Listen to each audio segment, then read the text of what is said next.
Hey, today we got a special guest. He's performed at the highest levels in multiple arenas in professional basketball in 8 different countries, building a multi-million dollar training business, competing in professional golf, and now leading a $50 million organization. I also forgot to mention that last year he was the number one life insurance agent in America.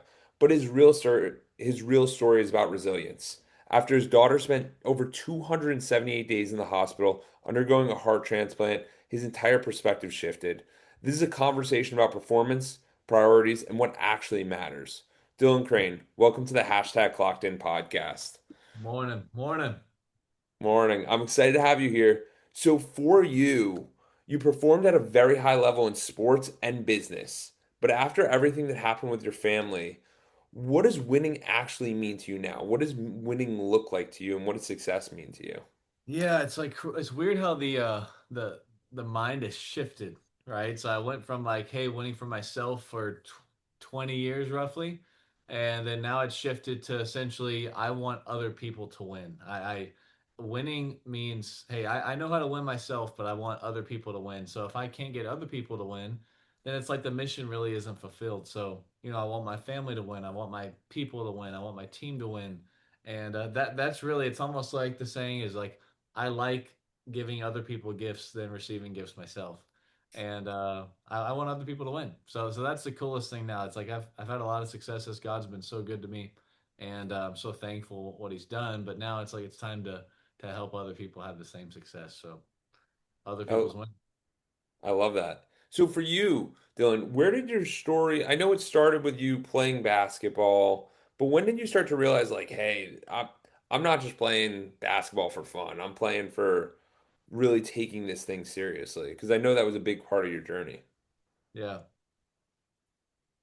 basketball was a basketball was a lot for me. Meaning, it developed me in so many different ways. Um, I really started to take it incredibly serious around fifth grade. And the thing that hit home for me was I it taught me a lot of life principles. So if you haven't played sports and you're watching this, even if you're like 50, 60 years old, go play sport because it teaches you so many more things than just playing a sport for a habit. So I played started sports around probably like really 5 years old, getting really serious about basketball around sixth grade, seventh grade, around there. My dad comes to me and he's like, "Hey, uh, well, I asked him, I was like, "Hey, Dad, like, why is my shot off? I'm shooting the basket. Like, why is it off?" And the Wii, if you guys remember the Wii, it just came out at that time, and I was playing a lot of the Wii. I was playing Mario Kart, trying to be the best at Mario Kart. And he's like, Dad, why is my shot off?" And he's like, "Son, well, did you practice?" And I'm like, no. So, lo and behold, I was like, all right, now, now it's time to, the light bulb clicked. It's like, I have to practice to be good at something. So at that point, basketball became more than a game for me. It became essentially like kind of like a job because I knew if I worked more and harder than everyone else, I could be the best basketball player that I wanted to be. And I did exactly that. Starting from seventh grade in the summer, I literally worked 5, 6, 7, 8 hours a day pretty much every single summer as soon as I got home from school and developed the habit of hard work as fast as possible immediately as a seventh grader, which has developed me into a lot of qualities that I've developed today. So, hope that answers your question. Yeah, absolutely. And it makes you start to realize that it's not just about doing the activity and being good at that, but it's anything we do in life is all it comes down to reps, right? Like the more we do everything, and that's one of the big things I think about is everything is skill based for us, meaning that we can always get better, we can always improve. The more we do things, the more we improve. And so for you, what do you think most people miss about this practice concept? Because I know there was Alvin Iverson. He's like, "What are we talking about? Practice?" Like, and most people downplay practice, but that's really the game. Sure. Yeah, I think a lot of people just miss. Um, First, they look at a lot of people and they're naturally God-given athletes to where they can pick up something and they're automatically good at it, right? But what ends up happening with that is when they go to learn something new later on in life, then they can't accomplish that because they've never actually went through the pain, the endurance of actually trying to get good at something. So I look at a lot of these guys in basketball that are God-given athletes that can, dunk when they're sixth, seventh grade. They just jumped and dunked it when I had to work and kill myself for it. Uh, you look at guys that are just naturally good at football. They can run routes, they can cut and turn with all the right biomechanics. That's great. But later on in life, you're not going to play football for forever. You're not going to play basketball for forever. So, um, what ends up happening is then I see the other side of the spectrum where people just don't like getting uncomfortable. Right? Then I kind of see right in the middle where it's like, hey, I can go get what I want. I can go make money, but it's going to be a sacrifice and endurance and some pain to then go make money or to then go be successful at something. And so I knew with my journey early on that I worked as hard as I possibly could to get good at something. And that developed me for the careers that I've, endeavored into later on in life. And that's made me what I am today because I went through the pain, I went through the struggle to then get to where I'm at. So if you're at the point like you're watching this and you're like, hey, I can't figure out how to get to the level I need to get to because it's too hard. Well, start right now. Like I think a lot of people get so misconstrued about, hey, how do I become successful? Well, it's hard to pick up and become successful if you've never went through pain, endurance, and struggle earlier on in life because it's because people's journeys start different places, right? My Yeah. journey started in seventh grade, right? A Yeah. lot of you guys' journey started 35, 40. So then now I've been working in seventh grade. I'm 32 years old now. I was 12 years old. So I've been working for 20 years to get to the level I'm at now. And then Yeah. a lot of people start right now, and then now it's going to take them 20 years to get to the next level. It just depends on what point in life. But the only way to actually get to the level you want to get to is to start. And you Oh, can either make the decision to do it or you can, never get there. absolutely. And it comes down to a lot of expectations, right? So a lot of us believe, especially through childhood sports, that it's like when we were growing up, it was like, hey, the best players on the field. Nowadays, it's like people getting placed on the field, you're doing great, pat on the back. And that concept of understanding, like, it's going to be hard and it's going to take a lot more time and it's going to cost double the money and things aren't going to go your way. But as long as you do the volume, you're going to be able to expedite that. And I Yeah. don't think enough people realize that. But Dylan, for you, you've proven your success in multiple different areas, from basketball to golf to business to life insurance. How are you able to compress time and get a lead at something very quickly? Because I think a lot of people are very much the goals you set are, hey, I'm going to do this in 10 years. You're doing them in 1 year. People are Yeah. going, how's he do that? And I Yeah. think that's really like, how are you learning faster? What are maybe two or three things that people could take away from that? Sure. Well, again, it all comes down to my earlier years when I made the leap and the decision to like, hey, I know that if I work harder and faster and suffer more than everyone else quicker, then I'm going to get to the next level. So it's like to me, there's 24 hours in a day. Kobe talks about it a lot. I get a lot of stuff from Kobe and how my mindset, David Goggins is in there too. So like, they're like, hey, there's 24 hours in a day. What do average people do? Well, average people probably legitimately only work 8 hours a day. Okay. If that. Now, when it comes to hobbies outside of that, then they're probably only working maybe an hour. So if I look at basketball, which can be considered a hobby for everyone else, right? Okay, cool. So if I'm spending 8, 9, 10, 15 hours a day, then now I take all those 15 hours that I'm clumping. And then if I continue to do that every single day, 7 days a week, that's going to be over 100 hours, 100, 120, 125 hours. So it'll be over 125 hours versus the 4 hours that someone else did earlier in the week or throughout the whole week or five or So in six or two seven. in 2 weeks, you're already at someone's 1 year mark. Exactly right. So if I'm at, they're at, let's call it 5 hours, and then I'm at 125. Okay, cool. Within 2 weeks, double that. I'm at 250. They're still at 8, Yeah. right? So I'm way ahead. So let's say they started 5 years earlier. Okay, cool. I caught up like super quick because I spent so many more hours than the average bear. So if Yeah. I compress everything, I'm like, okay, that's what I did with life insurance when I started. I didn't know anything. I've never done life insurance before. I didn't know what a term policy was, and I didn't know what a whole life policy was, right? But I'm like gonna figure it out. So I knew that in the beginning, man, I listed it out so I could work from 7, 8, 9, 10, 11, 12 o'clock and then I had to master my skills. So there's a difference between the people that are out there that are like, hey, I know how to work hard, but I don't know how to master something. Okay, well, Yeah. then it comes into, hey, I got to get down to the nitty gritty.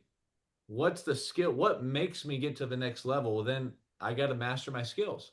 So every single appointment that I show up to, I got to figure out why this person did not close. Same thing in basketball. If I'm coming off a pick and roll and then I come off of it and I get the ball stolen, there's a reason why the ball was stolen. There's a Yeah. reason why I didn't close someone inside the call. So I'm Yeah. like, okay, I got to figure that out. It's situational. Every single person is going to say something different throughout their situation. So I had to master my skills. I had to work harder than everyone else. And then lastly, on top of that, I had to be teachable. Yeah. How many people are actually teachable in life? How many people are Yeah. willing to take correction from someone they feel like might not be as good as them, but you're willing to hear them out and then take it to the next level? Because it's all depends. Everything someone says, it's not about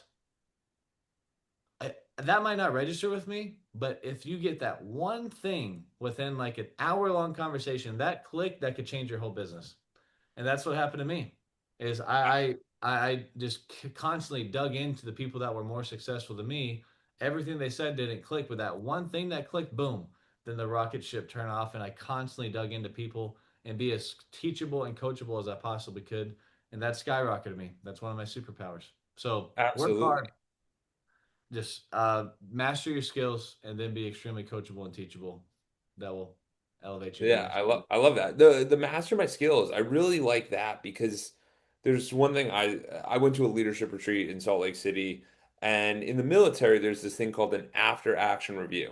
Basically, where you go into any mission that you're on. A mission could be a sales call, a mission could be, hey, I want to make the varsity basketball team, a mission could be building your business, getting your first client, whatever it is. And the after action review is what went well, what went poorly, what am I going to take from this? Yep. And if we do that, because what ends up happening is a lot of us get comfortable with where we're at and we're like, hey, I can't learn anything, I can't improve anything.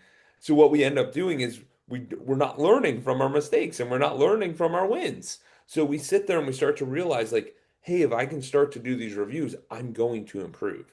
I'm going to expedite it. And I was literally talking to a client about it, and we were talking about why did a deal work versus not a deal work, and they're like, I don't know, and I'm like, did you listen to your sale?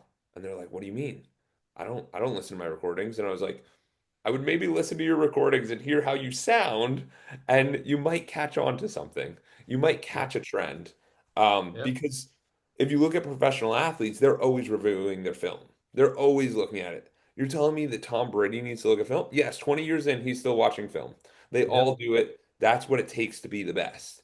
One of the big things about you that I found really interesting is your ability to look at new industries and kind of spot opportunities.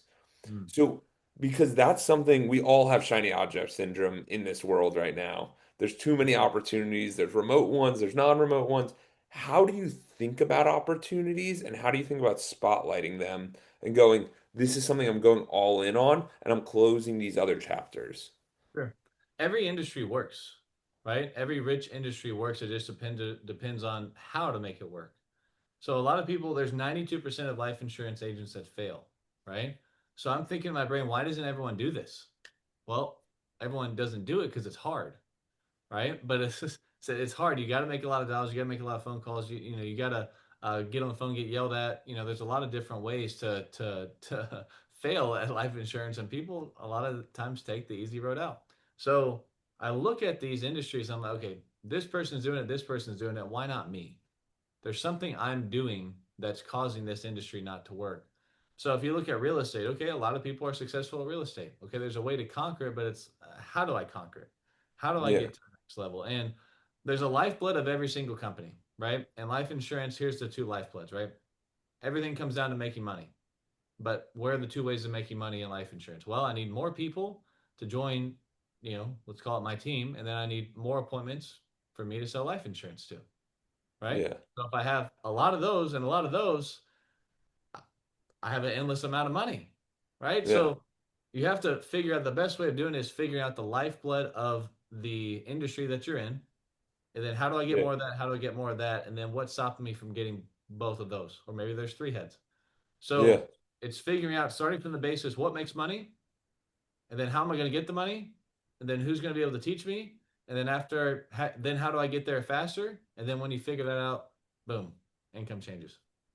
I like that because it starts out with asking yourself better questions. Instead of saying, I want to make this much money, it's how do I make the money? Yes. Who's coming, bringing the money? What leads do I need? What people do I need to speak with? Who can I talk to? Am I speaking to current clients? Am I speaking, asking for referrals? What is the Yep. iteration that's actually making this work? Because that's a Yep. challenge for a lot of us, is we want to sit here, complex everything. And I think one of the things that you probably do pretty well is, have you ever dealt with like perfectionism? Because I know a lot of people sit there and go, I need to know everything before I start selling anything. Yeah. And I'm curious about your opinion on that. Yeah. So I've had a lot of that in life. Like when I played golf, I'm like, man, I see the swing of tour players on tour, and I'm like, my swing's not like that, and I'm not shooting the numbers. So I felt like, well, what's the point of competing in tournaments until I can hit the ball exactly on line how I want to hit it? Or because if I get in a tournament, I can't feel my body because I'm nervous. So then my swing's going to do this, this, and this, and this, and it's going to be inconsistent all over the place. So I dealt with that. With basketball, I didn't really deal with it. It's like if your shot's not working, okay, then you get to the rim, right? If you can't Yeah. get to the rim, then try to get foul. If uh, you can't score, okay, be active on defense, get boards, make a steal. You can still get your stats up that way. So there's ways around it in basketball. I would say in business, if you're there's really no perfectionism in that. It's like, hey, why isn't this working? Because it's kind of like business is a law of averages, right? Yeah. If I'm let's say I'm terrible, you got to know your numbers. So let's say even basketball training, which I did, right? Let's say I bring in 100 people. Let's say they leave after the first week. My training's terrible. Okay, but I bring on 110 people, but let's say five of those stay. So that means I need to bring on 105 people to then keep five. So then I know my numbers. So then it's like, well, then what's the point of having perfectionism then if I bring 105 people and then I bring on five, right? That's allowing my business to grow. So that means why am I only bringing on five out of 105? Well, then I need to increase my skills, right? So I'm Yes. still making money, but then I increase my skills then to keep all those 105. So I think golf's the only area that I've dealt with that because it's just like I know I'm not going to win if it's not flying straight, right? Or if Yeah. it's not hitting a draw or a fade out of a tree or whatever it is, right? That's the only area, and I still can't wrap my head around like if I can't hit the ball where I want it to go, then what's the point of playing in a tournament because I'm not going to win if it's not going to go where I want it to go. So Yeah, no, I oh, mean, the golf only is solution. definitely, I've had many friends who've tried to get to that top level, and it is mentally exhausting Yeah, because you have things happen, things occur. But the thing I was taking away from that is that you measure and monitor a lot of areas. And it's mm, not that any area is correct or not correct, but it's how do we improve upon all of these? Because even yeah, if you have a call and 100 people are able to show up, that's a pretty good skill set of bringing people on the call. The yeah, retention model is a little bit different, and that takes time to build. But that's a skill set, like you were saying. It's not that it's good or bad. It's because some people would sit there and go, "That's a failure," and it's like, "No, dude, we got 100 people on a call. That's incredible." yeah, We just weren't able to, and that's why I think, and you seem to align with this. Your life is all about skill development. The more skills we're able to build, the more that we are able to rise ourselves as people and individuals. So for you, Dylan, I know you went through a lot of stuff in regard to being an individual contributor to building a team and thinking about that. I know a lot of people talk about identity. Has that been a challenge for you to kind of go through? Not a challenge, but how do you kind of think about readjusting your identity to who you are as an individual? Because even going from like your individual to a parent to a husband to changing all these business owner to life insurance, like yeah. these are all different roles. The hard identity shift was going from basketball to workplace. Really? Like, because I did it for 28 years, like 29 years. That basketball was my life, Yeah. right? That's all I did. I played all day, every day. Then I played professionally. Then I did basketball training. And then it's no longer like part of me, right? I Yeah. just broke up from one of them. It's weird, right? Um, that was hard, but I then had to realize kind of like my new purpose. And I think what it comes down to is I'm not here on this earth for myself. Is then what I realized. I realized I'm here to impact and then help people grow and help them get better and get them to the level they want to get to. And so my identity came from, hey, I want to help more people do what they want. And when that shifted in my brain versus like, because basketball is a selfish thing, it's like a selfish Yeah. desire, only doing it for me. I had this, it's hard, but it's hard too, along with that. I set a goal for myself. And when I set a goal for myself and I don't complete it, I feel like a failure a little bit Yeah. because I didn't hit what I wanted to, but I had to because of circumstances in my family's life. Yeah. So but then I had to get the shift, kind of get out of my own way and just say, hey, all right, cool. So I got to separate my shift, be great at something else, be great at something else, and help people do and help them see that it's possible too.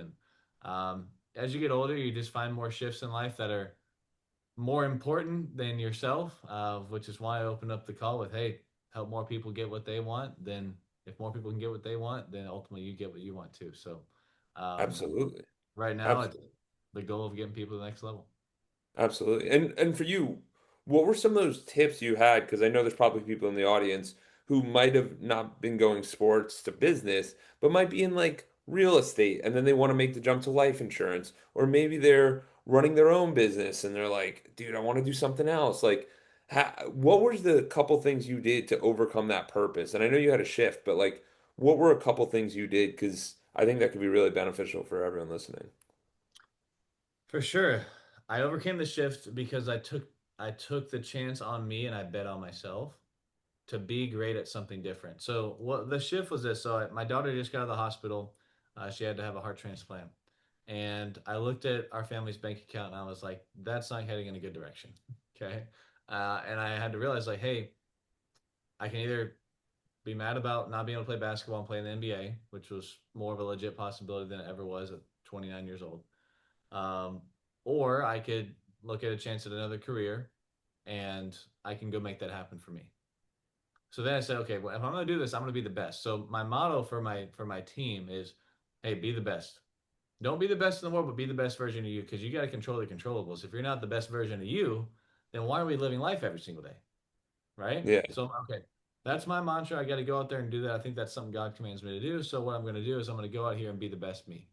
So I hopped into something new, and to create my identity, I'm like, hey, I'm gonna go be the best in this thing, right?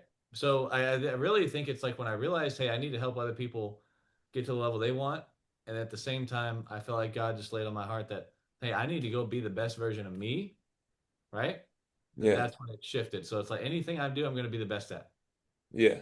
Marriage, relationships, business, sports, working out, taking care of my body, whatever. It's be the best. There's no other option. So that was the identity shift. I love that because that's a high standard, and that kind of holds you to that. I want to be better than my previous self. Like I want to just keep improving, and I don't think a lot of society has a standard for themselves, regardless of a high Yeah. standard. Yeah. Um, so for you, how do you have that high standard? How do you bring that into the culture of what you're trying to build right now? Yeah. Because it's one thing to have it as the individual, it's another thing to bring it to the leaders and kind of bring people around it. Yeah. Well, in the Bible, it says, do everything you do heartily as to the Lord and not to men, right? So heartily to me says, I don't know, heartily do it with all your heart, Yeah, right? So if I'm doing that with all my heart, that means, okay, I got to give it everything I got. So, I grew up, I was, obviously I'm religious, grew up in church.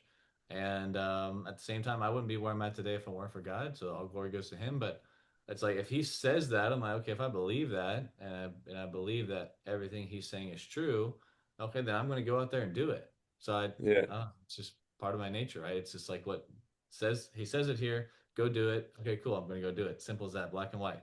You're either going to go do it or you're not going to do it. There's nothing else. And Right. So as you bring it in, people are going to come around and then they start to up level themselves because they look around and they go, is this guy crazy? Like, is this guy yeah. really is this guy really doing this? Like, Yeah. oh, Yeah. okay. Because Yeah. it comes in with a new standard. And that's what happens when there's fresh blood, when people are excited, when someone comes in and really is making movement and shaking, like it raises the standard of everyone else of like, this is possible, guys. Like, this is possible, and everyone else can do this. So for you, I want to ask, why do you believe speed is one of the biggest advantages in business right now? Why do you think speed is so important? Sheesh, that's a loaded question. So let's start off with ground one, right? A lot of Yeah, people want to jump into new businesses and industries, Um, go slower. And then guess what? What ends up happening when they go slower, especially if they're starting their own business? They don't have enough money if they've taken a slower route. So it's 5, 6 months down the line, then they end up quitting anyways. Yeah. Right? So there's option number one, right? If I go too slow, then my money runs out. When my money runs out, then I'm never going to do the position, right? So there's there's the obvious point, right? Um, Number two, you get better 10 times quicker. So if you're trying to improve and be great at something, the faster you run at something, the more you're going to retain information. The longer you do it, the longer it's going to take for you to retain information. Yeah. My thing is like, hey, would you rather be in the NBA tomorrow or would you want to wait 10, 15 years? Yeah. Okay. Well, if I wait 15 years, I'm going to be too old. Life could happen. Uh, you know, I could have some family issues, right? My car breaks down and then now I need 10, 15 grand to repair my car versus do it. So it's like the law of resistance. The Yeah. longer I let that resistance build, the more I'm not going to end up doing what I actually want to do. I like that. So it comes down to time, right? And then it comes down to investment. Yeah. You let life happen, and the more life just happens, then the more that draws you away from actually what you want, right? So Yeah. it just comes down to resistance and then obviously the speed at which you do things. So the more resistance and the longer it goes, that's going to equal more resistance. The shorter it happens, less resistance, which gives you the ability where you want to get to. Yeah. I like that. Because I mean, what ends up happening is you have this skill set that starts to rise. And I think Alex Ramones brought it up in the first 20 hours, you will be in the 90th percentile of what most people believe because most of us aren't actually doing the actual skill. So Yeah. I think there's different parts of it. Like when you look at business, I was giving a coaching thing yesterday and we were talking about these levels of time, right? So level one's like reacting, like you get a text, you respond right away. Level two is like admin stuff, like, hey, you hopping on the call? Is everything going well? That kind of stuff. Level three is actually the work, the building. And then level four is leverage. The reason I'm sharing this is because there's a lot of things we do that we think are work, but how much of it are we actually like money making activities, money producing activities? There's a lot of Oh, people who work a lot and attend a lot of meetings and show up to a lot of things, but they're not actually doing the required work because they're not incentivized. Like yeah. they are incentivized, but they just don't see it and they don't want to move as quick because when you had those two paths, it made me realize like there's a lot at risk. There's a lot at risk of going slow. And that can Yeah. be a really big problem for your career, your confidence, your mentality. Between going quick, it's like, dude, you're gonna exponentially get better. You will Yeah. get much, much better and you'll throw yourself into the fire. So I really like that. Yeah. That's awesome. So I Yeah. have No, it's good stuff. so I have five pillars with Edwards Consulting. It's mental health, physical health, community service philanthropy, spirituality, and relationships. And I ask everyone who comes on the podcast just to give a 0 to 10 of where they're at today. And the reason for that, and I'm going to ask you mental health first, but the reason I ask that is because it allows us to humanize you. Like, you know what I mean? Like people look at it, they might see the headlines like number one agent in the United States, like that's insane. You know what I mean? That's a very like, how do you do that? That doesn't make sense. Like that can be very intimidating, but he wears a shirt like everyone else. So this stuff kind of helps. So on a 1 to 10, what do you think your mental health is like today? And then maybe give a little bit, a couple reasons why. Hmm. 7, 8, Okay, 7, 8. why do you feel that way? I don't know. Things in life are all can always be better. Yeah, I feel for people. So if you're on the can't remember the chart, but like I'm like a guardian, like I'm a pioneer. All those 5 levels of yeah, leadership. Okay. So like I'm a guardian, right? So I know there's people that are out there, whether it's in my organization or my life, that have a form of pain, right? yeah, For me, I kind of like put that into my heart a little bit. And I'm like, okay, yeah, if someone's going through that, then I want to help them get through that. yeah, That's kind of like my warm side, right? And I just want other people to be happy. And if they're happy, then I'm happy too. Because I believe in like just really just for 21st century language vibes, right? The better the vibe is of someone, then the better I'm going to feel. Because if their vibe's off, then guess what? That's going to make the vibe of the group off. That's going to make me off, and that's going to make me pissed off, right? So yeah, if the vibe gets better, then yeah, that means we function and we perform better as a group. So I know yeah, there's people out there that have some pain. So I don't know. That's kind of where I'm at. So I kind of attach onto that a little bit. I appreciate that. And now physical health on a 1 to 10. How do you feel about that? I'm very, very particular on my physical health, and I put that onto like my body, how I'm performing, how I look, how I'm lifting, how I'm running, all those things. And I'm a stickler when it comes to physical health. So I'm Did you I'm just did you keep that from the basketball? Like you just kept the yeah. fitness going? Yeah, for sure. So I'm very it's very important to me how I perform and how I look, and because you got to treat your body as a temple. So when you treat your Yeah. body as a temple, then you should perform and look a certain way, in my opinion. Yeah. So I'm very again I'm a perfectionist on that. Five.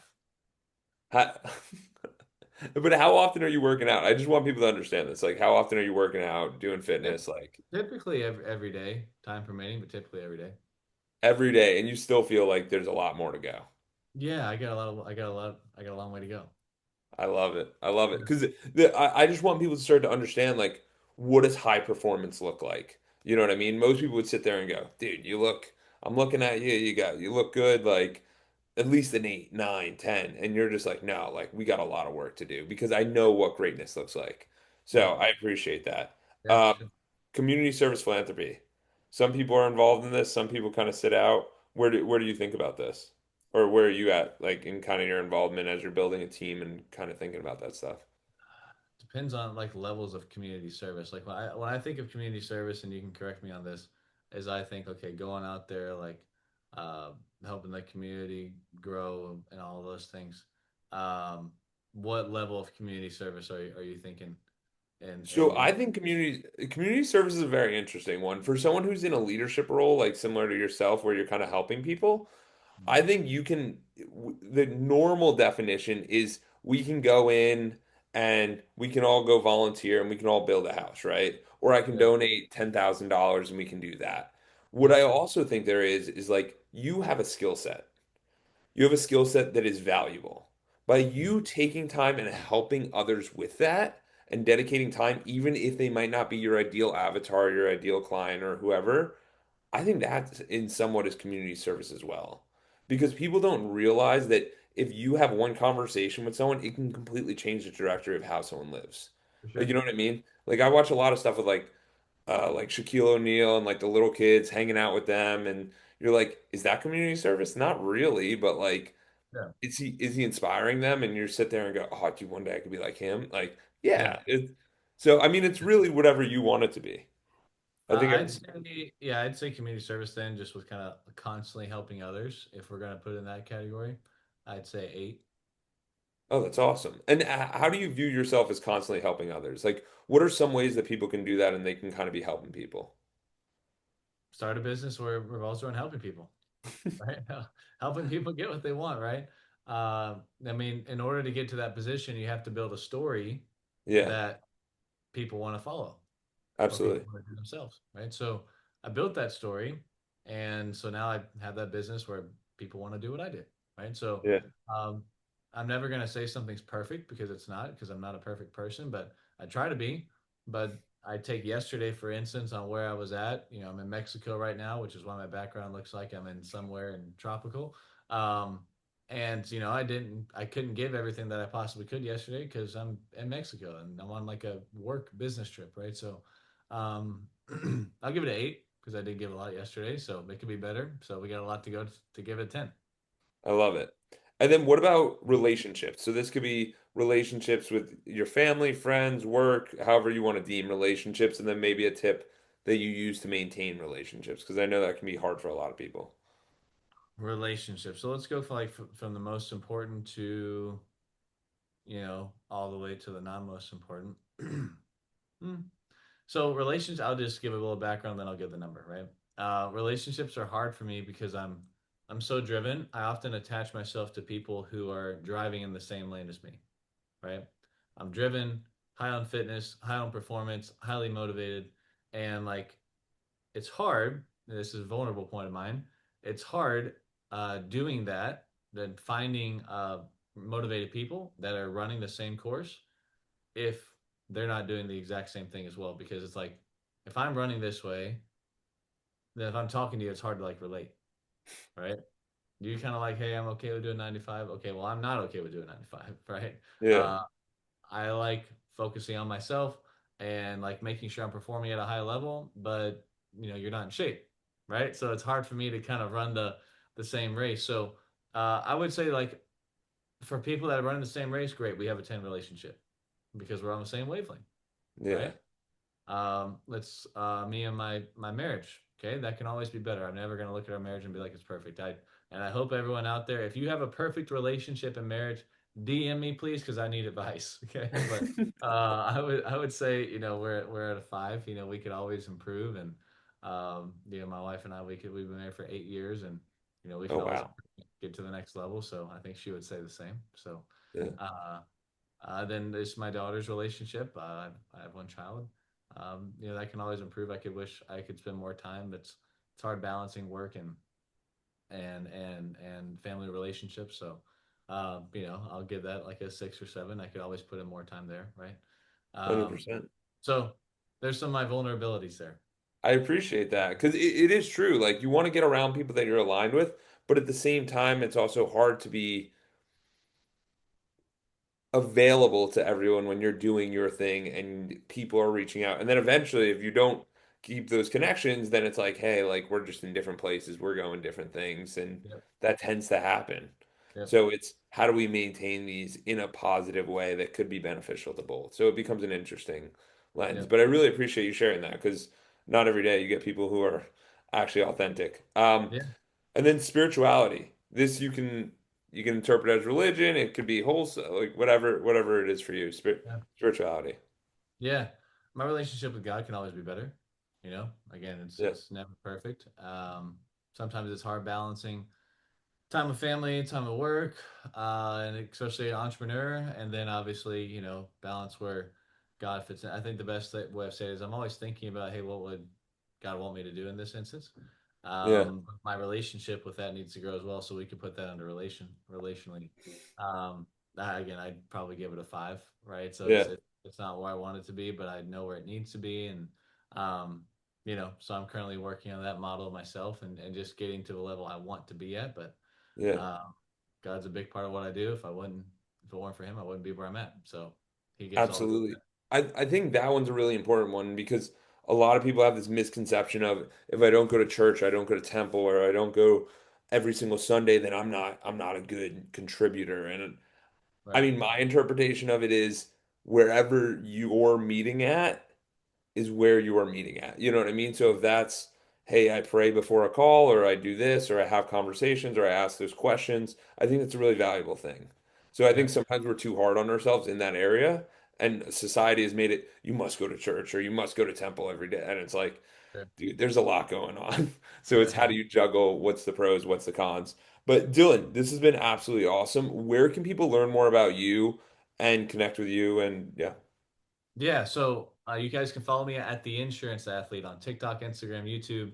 I'm posting daily content on how to sell everything. I'm going through a 10-part series currently on how to sell everything. You can watch me there. Going through Instagram, posting my daily calls, trainings, coachings, so forth around the insurance space and sales in general.